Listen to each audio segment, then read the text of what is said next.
سورہ مومنین کی ابتدائی 11 آیات میں مومنین کی بعض صفات کا ذکر کیا گیا ہے جن کے بغیر کامیابی ممکن نہیں۔ آیات مبارکہ کا ترجمہ کچھ یوں ہے: ان ایمان والوں نے یقیناً کامیابی حاصل کر لی جن کی نمازوں میں خشوع و خضوع ہے، جو لوگ کاموں سے دور رہتے ہیں، جو زکوٰۃ کی ادائیگی کرتے ہیں، جو اپنی شرمگاہوں کی اور سب سے حفاظت کرتے ہیں سوائے اپنی بیویوں اور ان کنیزوں کے جو ان کی ملکیت میں آ چکی ہیں، کیونکہ ایسے لوگ قابل ملامت نہیں ہیں۔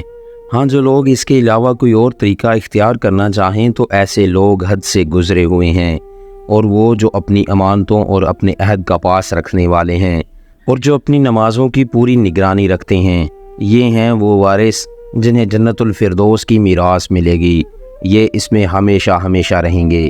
اللہ تعالیٰ جو انس و جن اور تمام مخلوقات کا پیدا کرنے والا ہے، جو خالق مالک رازق کائنات ہے، جس کا کوئی شریک نہیں، جو انسان کی رگ رگ سے ہی نہیں بلکہ کائنات کے ذرہ ذرہ سے اچھی طرح واقف ہے۔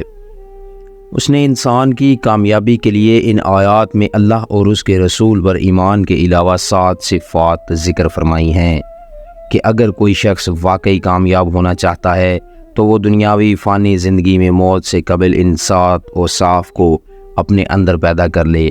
ان 7 اوصاف کے حامل ایمان والے جنت کے اس حصہ کے وارث بنیں گے جو جنت کا اعلیٰ و بلند حصہ ہے، جہاں ہر قسم کا سکون و اطمینان اور آرام و سہولت ہے، جہاں ہر قسم کے باغات، چمن، گلشن اور نہریں پائی جاتی ہیں، جہاں خواہشوں کی تکمیل ہے، جس کو قرآن و سنت میں جنت الفردوس کے نام سے موسوم کیا گیا ہے۔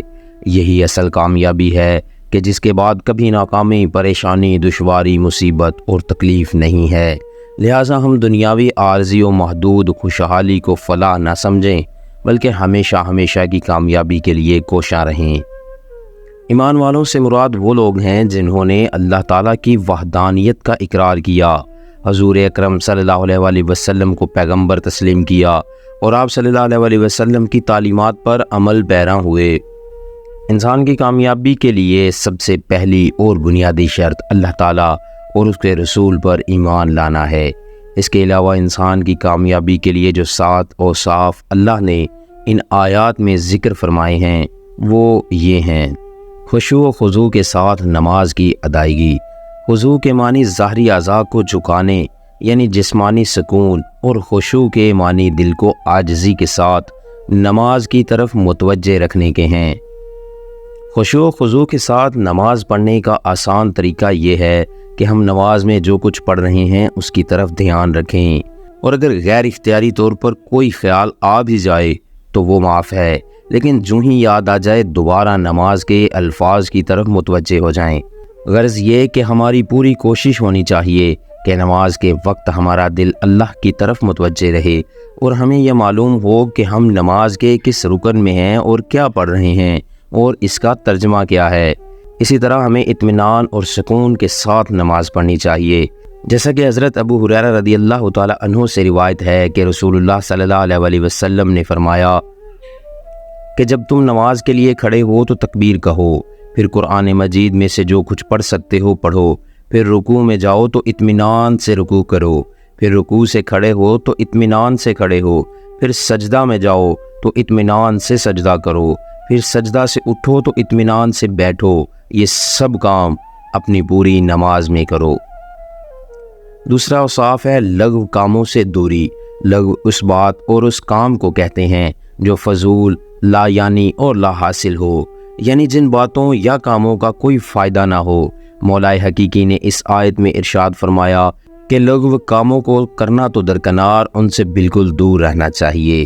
ہمیں ہر فضول بات اور کام سے بچنا چاہیے، قطع نظر اس کے کہ وہ مباح ہو یا غیر مباح، کیونکہ نبی اکرم صلی اللہ علیہ وآلہ وسلم نے ارشاد فرمایا کہ انسان کا اسلام اسی وقت اچھا ہو سکتا ہے جب کہ وہ بے فائدہ اور فضول چیزوں کو چھوڑ دے۔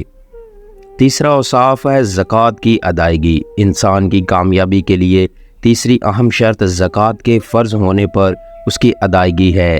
زکوٰۃ اسلام کے بنیادی 5 ارکان میں سے ایک ہے۔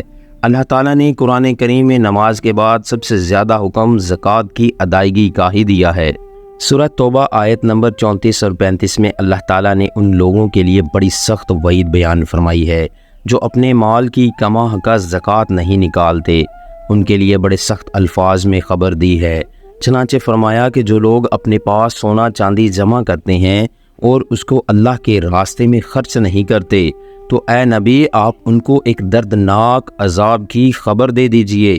ان کو یہ بتا دیجئے کہ ایک دردناک عذاب ان کا انتظار کر رہا ہے، کہ یہ دردناک عذاب اس دن ہوگا جس دن سونے اور چاندی کو آگ میں تپایا جائے گا اور پھر اس آدمی کی پیشانی، اس کے پہلو اور اس کی پشت کو داغا جائے گا اور اس سے یہ کہا جائے گا کہ یہ ہے وہ خزانہ جو تم نے اپنے لیے جمع کیا تھا، آج تم اس خزانے کا مزہ چکھو جو تم اپنے لیے جمع کر رہے تھے۔ چوتھی صفت شرمگاہوں کی حفاظت ہے۔ اللہ تعالیٰ نے جنسی خواہش کی تکمیل کا ایک جائز طریقہ یعنی نکاح مشروع کیا ہے۔ انسان کی کامیابی کے لیے اللہ تعالیٰ نے ایک شرط یہ بھی رکھی ہے کہ ہم جائز طریقہ کے علاوہ اپنی شرمگاہوں کی حفاظت کریں۔ اس آیت کے اختتام پر اللہ تعالیٰ نے فرمایا فَإِنَّهُمْ غَيْرُ مَلْعُومِينَ۔ میاں بیوی کا ایک دوسرے سے شہوت نفس کو تسکین دینا قابل ملامت نہیں بلکہ انسان کی ضرورت ہے، لیکن جائز طریقہ کے علاوہ کوئی بھی صورت شہوت پوری کرنے کے لیے جائز نہیں، جیسا کہ اللہ تعالیٰ نے ارشاد فرمایا کہ جائز طریقہ کے علاوہ کوئی اور طریقہ اختیار کرنا چاہیں تو ایسے لوگ حد سے گزرے ہوئے ہیں۔ اللہ تعالیٰ نے زنا کے قریب بھی جانے کو منع فرمایا ہے۔ ان اوصاف میں پانچواں اوصاف امانت کی ادائیگی ہے۔ امانت کا لفظ ہر اس چیز کو شامل ہے جس کی ذمہ داری کسی شخص نے اٹھائی ہو اور اس پر اعتماد و بھروسہ کیا گیا ہو، خواہ اس کا تعلق حقوق العباد سے ہو یا حقوق اللہ سے ہو۔ حقوق اللہ سے متعلق امانت فرائض و واجبات کی ادائیگی اور محرمات اور مکروہات سے پرہیز کرنا ہے، اور حقوق العباد سے متعلق امانت میں مالی امانت کا داخل ہونا تو مشہور ہے۔ اس کے علاوہ کسی نے کوئی راز کی بات کسی کو بتلائی ہو وہ بھی اس کی امانت ہے۔ اذن شرعی کے بغیر کسی کا راز ظاہر کرنا امانت میں خیانت ہے۔ اسی طرح کام کی چوری یا وقت کی چوری بھی امانت میں خیانت ہے، لہٰذا امانت میں خیانت سے بچنا چاہیے۔ اوصاف کی فہرست میں 6ویں نمبر پر عہد و پیمان کا پورا کرنا ہے۔ عہد ایک تو وہ معاہدہ ہے جو دو طرف سے کسی معاملہ میں لازم قرار دیا جائے، اس کا پورا کرنا ضروری ہے۔ دوسرا وہ جس کو وعدہ کہتے ہیں، یعنی کوئی شخص کسی شخص سے کوئی چیز دینے یا کسی کام کے کرنے کا وعدہ کر لے، اس کا پورا کرنا بھی شرعاً ضروری ہو جاتا ہے۔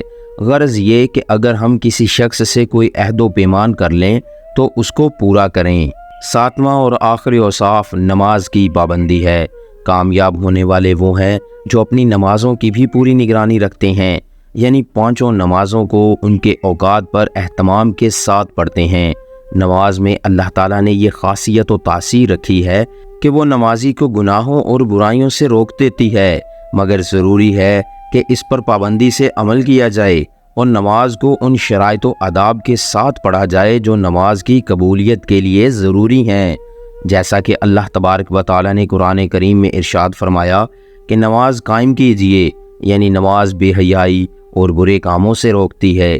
اسی طرح حدیث میں آیا ہے کہ ایک شخص نبی اکرم صلی اللہ علیہ وسلم کی خدمت میں آیا اور کہا کہ فلاں شخص راتوں کو نماز پڑھتا ہے مگر دن میں چوری کرتا ہے، تو نبی اکرم صلی اللہ علیہ وسلم نے فرمایا کہ اس کی نماز عنقریب اس کو اس برے کام سے روک دے گی انشاءاللہ۔ یہ بات قابل ذکر ہے کہ اللہ تعالیٰ نے انسان کی کامیابی کے لیے ضروری 7 اوصاف کو نماز سے شروع کیا اور نماز پر ہی ختم کیا۔ اس میں اشارہ ہے کہ نماز کی پابندی اور صحیح طریقہ سے اس کی ادائیگی انسان کو پورے دین پر چلنے کا اہم ذریعہ بنتی ہے۔ اسی لیے قرآن کریم میں سب سے زیادہ نماز کی ہی تاکید فرمائی گئی ہے۔